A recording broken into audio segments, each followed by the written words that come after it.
Singapura adalah salah satu negara yang menjadi destinasi luar negeri favorit bagi orang Indonesia karena jaraknya yang dekat. Singapura adalah satu dari hanya 3 negara kota yang masih bertahan di dunia selain Monaco dan Kota Vatikan. Dengan luas negara sebesar 734,3 km persegi dan memiliki populasi sekitar 5,6 juta jiwa, Singapura adalah negara terpadat kedua di dunia setelah Monaco. Singapura merupakan satu-satunya negara yang maju di kawasan Asia Tenggara, bahkan dalam hal ekonomi, mereka lebih maju dari negara Asia Tenggara lainnya termasuk Indonesia. Pendapatan per kapita Singapura pada 2023 bahkan mencapai 82.762 dolar Amerika yang merupakan salah satu yang tertinggi di dunia, sehingga Singapura juga menduduki peringkat kelima negara terkaya di dunia. Singapura mengandalkan perekonomian dari sektor industri dan jasa perdagangan yang didukung karena letak geografisnya yang strategis dan kemampuan sumber daya manusianya yang baik. Bahkan Singapura adalah salah satu negara yang paling banyak dijadikan tempat berbisnis dan trading.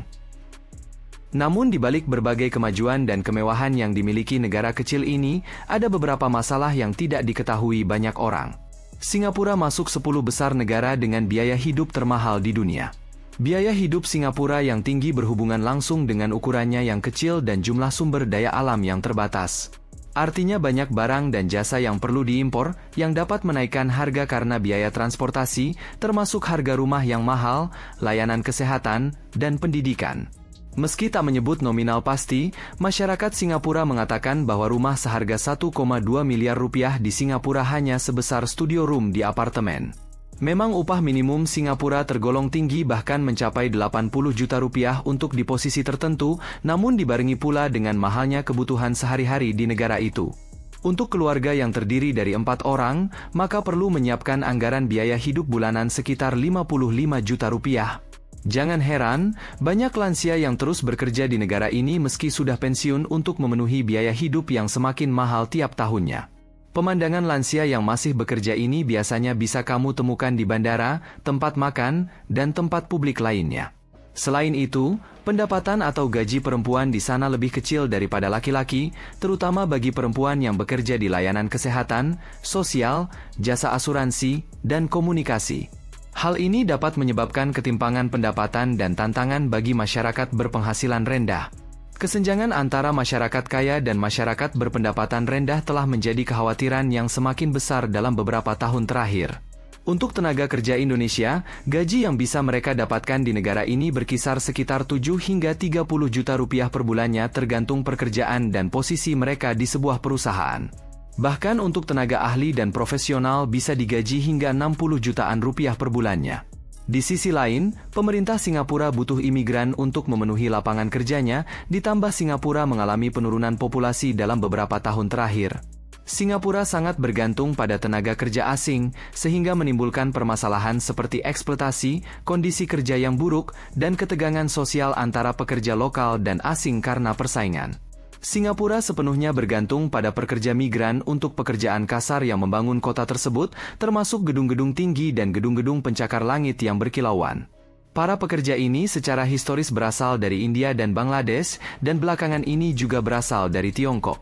Namun tak banyak yang tahu, para pekerja ini biasanya ditempatkan dalam kondisi yang tidak sehat dan tidak aman serta melakukan pekerjaan yang sering kali menempatkan mereka pada tingkat risiko pribadi yang tinggi. Mereka adalah kelas bawah permanen di negara yang penuh dengan rasisme.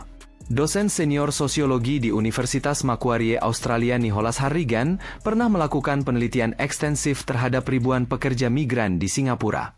Ia mengatakan, lebih dari 60% pekerja yang berkonflik dengan majikan diancam akan dideportasi ke negara asalnya. Ini termasuk pekerja yang gajinya tidak dibayar atau mengalami cedera di tempat kerja. Namun hal ini ditutup-tutupi oleh pemerintahnya, karena Singapura sering kali membatasi hak berpendapat dan kebebasan pers, dengan menyebut populasi multiras di negara tersebut sebagai bahan pemicu kemarahan jika ada pidato yang memicu ketidakbahagiaan. Undang-undang yang melarang kebebasan berpendapat ini juga digunakan untuk membungkam perbedaan pendapat politik, dan negara sering kali menuntut lawan politik dan media berita internasional karena pemberitaan yang merugikan. Kritikus berpendapat, salah satu penyebabnya karena kurangnya oposisi politik yang dapat mengkritik kebijakan pemerintah. Sejak kemerdekaannya pada tahun 1965, partai yang berkuasa di Singapura adalah Partai Aksi Rakyat atau PAP. Kritikus berpendapat bahwa kurangnya oposisi politik yang kuat dapat menyebabkan rasa puas diri dan kurangnya checks and balances. Budaya kerja keras dan kompetitif yang tinggi membuat warga Singapura takut kalah. Banyak warga Singapura yang benci dan stres terhadap pekerjaan mereka. Sifat kompetitif masyarakat Singapura, penekanan pada prestasi akademis, dan ekspektasi yang tinggi dapat menyebabkan stres dan masalah kesehatan mental di kalangan penduduknya, khususnya kaum muda. Singapura juga memiliki tempat prostitusi legal yang dikenal dengan Red Light District Singapura yang bernama Gelang. Menawarkan kesenangan duniawi, kawasan Gelang menjadi gambaran langka dalam budaya lokal Singapura yang taat peraturan. Tempat ini menyediakan ratusan rumah bordil yang diatur oleh 3 lembaga pemerintah yakni Kementerian Tenaga Kerja, Kementerian Kesehatan, dan Kementerian Dalam Negeri. Bisnis prostitusi hanya legal jika dilakukan di dalam rumah bordil tersebut. Pekerjanya harus mendapat izin yang diakui secara hukum sebagai perempuan dan berasal dari salah satu 5 negara yakni China, Vietnam, Thailand, Malaysia, atau Singapura sendiri. Pekerja seks yang diakui secara hukum diberikan kartu kuning yang mengharuskan mereka untuk melakukan pemeriksaan kesehatan rutin. Setelah kartu itu habis masa berlakunya, pekerja seks tersebut akan dideportasi dan dilarang kembali ke Singapura untuk tujuan apapun.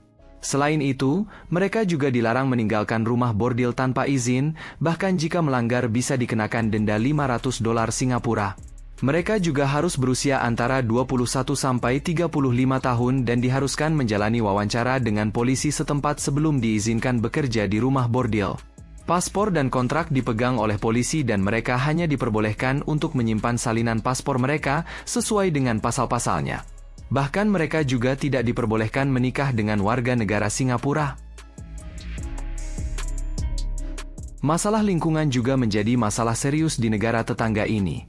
Sebagai negara kecil dengan sumber daya alam yang terbatas, Singapura menghadapi tantangan lingkungan, termasuk polusi, terbatasnya ruang hijau, dan kerentanan terhadap perubahan iklim. Namun penting untuk dicatat, meskipun Singapura memiliki tantangannya sendiri, Singapura memiliki banyak kekuatan dan keberhasilan. Pemerintah telah bersikap proaktif dalam mengatasi beberapa permasalahan ini, dan Singapura terus menjadi negara yang berkembang dan makmur dalam banyak hal. Singapura memiliki banyak arsitektur yang modern, mulai dari gedung pencakar langitnya seperti Marina Bay, fasilitas publiknya seperti bandara, dan jalan rayanya. Namun untuk gedung pencakar langit, Singapura memiliki batasan tinggi 280 meter untuk semua struktur di distrik bisnis pusat Singapura dikarenakan letaknya yang dekat dengan pangkalan udara Paya Lebar. Bandara Internasional Changi Singapura juga menempati bandara terbaik di posisi teratas di dunia. Changi menawarkan wisata kota gratis untuk semua wisatawan dengan menyediakan kolam renang, taman kupu-kupu, jejak wisata sejarah, dan bioskop. Changi juga merupakan bandara pertama yang mengenalkan jaringan internet Wi-Fi atau wireless fidelity di dalam bandara. Selain itu, meskipun kecil dan lebih besar sedikit dari Jakarta, Singapura memiliki lebih dari 3.000 km jalan raya yang sama jauhnya dari Singapura ke Hong Kong. Menurut sejarah Melayu, Singapura didirikan oleh Sri Tribuana, seorang pangeran kerajaan Sriwijaya yang dikatakan salah mengira harimau sebagai singa saat berburu di daratan Singapura sekarang.